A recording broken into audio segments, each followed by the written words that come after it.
Alors, au sommaire de l'actualité numérique, Hack4Europe, l'exécutif Digital Summit organisé par IDC en partenariat avec les Échos, et le baromètre du marketing mobile organisé par Harris Interactive, Azeton et HP. Et on commence tout de suite avec Hack4Europe. Alors, Hack4Europe, qu'est-ce que c'est? Eh bien, c'est le plus grand hackathon d'Europe organisé par la start-up Agorize et l'école Epitech et qui s'est déroulé entre le 15 mars et le 2 juillet, date de remise des diplômes. Alors, hackathon vient de l'anglais to hack, qui signifie donc pirater, et de marathon. Alors pour ceux qui ne connaissent pas encore, qu'est-ce que c'est? Eh bien c'est un événement où des développeurs se réunissent pour faire de la programmation informatique collaborative sur plusieurs jours. La particularité de Hack4Europe, eh bien c'est qu'il s'est fait en ligne et les développeurs avaient plus de temps qu'à l'ordinaire. Alors l'objectif était simple, créer des applications innovantes qui intègrent des données d'API, à savoir des interfaces de programmation mises à disposition par des entreprises, des grands comptes ou des startups. Parmi les entreprises, on comptait HP, PayPal, Dailymotion, Netatmo, MyFox ou encore Uber et plein d'autres. On regarde tout de suite un extrait pour en savoir plus.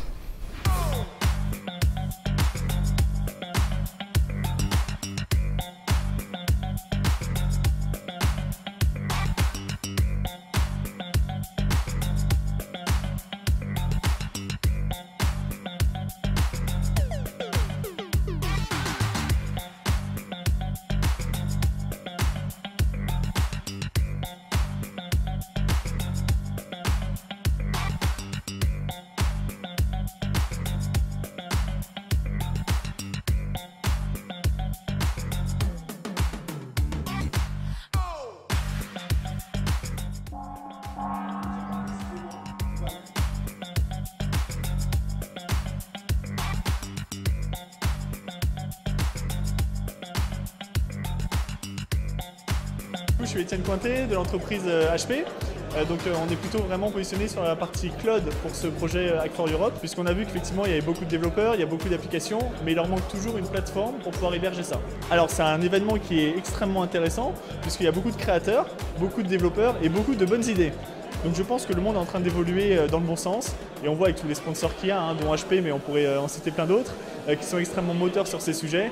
Et vraiment, c'est très très positif. On a rencontré beaucoup d'étudiants qui vont nous permettre en fait finalement d'avoir une écosphère, d'avoir tout un environnement et de pouvoir les amener vers le projet avec des ressources techniques, les ressources dont dispose HP qui sont assez fortes, pour faire des projets très très vite, de très grosse ampleur, développer leurs services, alors que ce serait plus difficile de le faire si c'était tout seul dans leur cave. Le temps d'HP en tout cas, c'est d'avoir de très bonnes idées, de très bons retours et surtout des applications finies qui vont nous permettre soit de les mettre en avant, de les promouvoir et surtout d'avoir un grand public et de pouvoir aider ces applications à naître. Donc si on peut donner un coup de pouce, c'est avec plaisir en tout cas.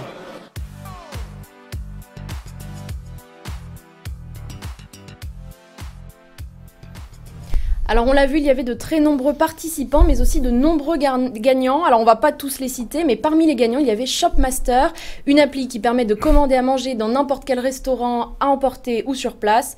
Ozon, une plateforme qui permet de ne plus s'ennuyer dans les transports en mettant en contact des passagers et qui permet de mettre les gens en interaction, qui partagent donc les mêmes centres d'intérêt. Eni, une plateforme qui permet d'apprendre facilement de nouvelles langues étrangères.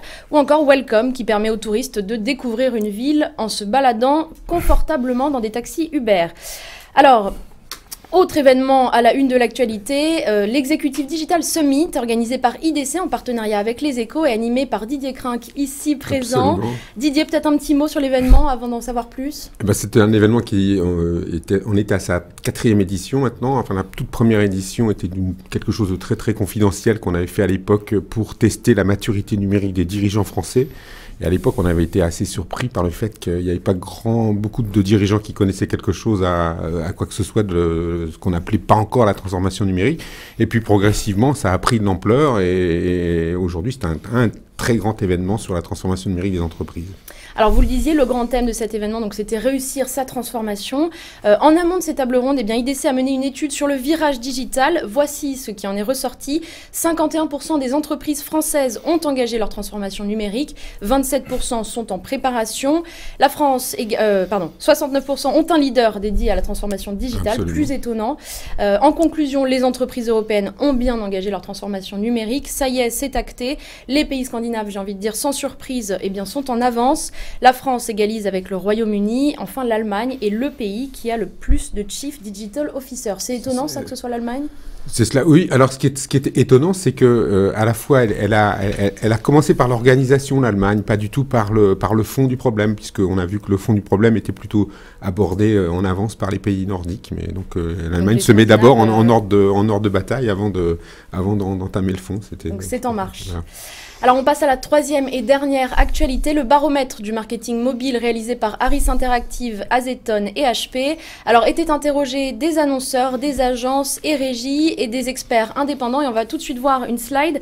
Alors l'idée c'était de comprendre comment les gens abordent le sujet du marketing mobile dans les entreprises. Alors parmi les points clés à retenir de ce baromètre, le fait de développer des applis mobiles est maintenant une priorité absolue pour 27% des entreprises. Alors c'est désormais au même niveau que de créer son site internet, donc comme quoi toutes les entreprises n'ont pas forcément encore de site internet. Pour 20% des entreprises, la priorité est donc la pub online, pour 11% les réseaux sociaux et pour 7% l'emailing. Alors, deux objectifs ressortent. Le premier, c'est que le retour sur investissement est primordial pour les entreprises, car on s'en doute, créer une appli, ça coûte cher, il faut donc que ce soit rentable.